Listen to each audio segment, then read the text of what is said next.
এই বিশ্বব্রহ্মাণ্ডের সবচেয়ে শক্তিশালী দেবতা কে? মহাদেব, ভগবান বিষ্ণু নাকি ব্রহ্মা? হাজার বছরের পুরাণ, শাস্ত্র আর ভক্তদের বিশ্বাসে এই প্রশ্ন আজও রহস্যে ঢাকা। কিন্তু সত্যিটা জানলে আপনি অবাক হয়ে যাবেন।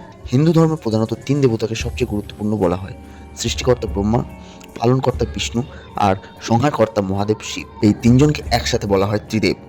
তিনজনের কাজ আলাদা, কিন্তু শক্তি সেটা কি একজনের বেশি? ভগবান ব্রহ্মা সৃষ্টি করেছেন এই মহাবিশ্ব, মানুষ, দেবতা এবং সমস্ত প্রাণ। তার জ্ঞান অসীম, কিন্তু পুরাণে বলা হয় সৃষ্টি করার শক্তি থাকলেও ধ্বংস বা রক্ষা করার ক্ষমতা তার সীমিত। ভগবান বিষ্ণু হলেন পালনকর্তা। যখনই পৃথিবীতে অধর্ম বেড়েছে, তখনই তিনি অবতার নিয়ে পৃথিবীকে রক্ষা করেছেন। রাম, কৃষ্ণ, নরসিংহ সবই বিষ্ণুর অবতার। তার শক্তি হলো ধৈর্য, বুদ্ধি এবং ধর্ম রক্ষা। আর তারপর আসেন মহাদেব, যাকে বলা হয় দেবাদিদেব। তৃতীয় নেত্র খুললে মুহূর্তে ধ্বংস হয়ে যেতে পারে পুরো সৃষ্টি।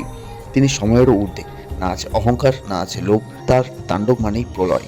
কিন্তু আসল সত্য হলো, হিন্দু ধর্মে কোনো দেবতাকেই ছোট বা বড় বলা হয় না, কারণ ব্রহ্মা, বিষ্ণু এবং মহেশ তিনজনই একই পরম শক্তির আলাদা রূপ। যেমন আগুনের আছে আলো, তাপ আর শক্তি, ঠিক তেমনই ত্রিদেব হলেন এক ঈশ্বরের তিন শক্তি।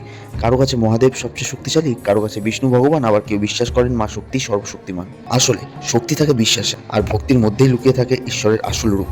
আপনার মতে সবচেয়ে শক্তিশালী দেবতা কে? কমেন্টে অবশ্যই জানান। আর ভিডিওটি ভালো লাগলে লাইক, শেয়ার আর সাবস্ক্রাইব করতে ভুলবেন না। আর অবশ্যই শেষে হর হর মহাদেব লিখে যাবেন।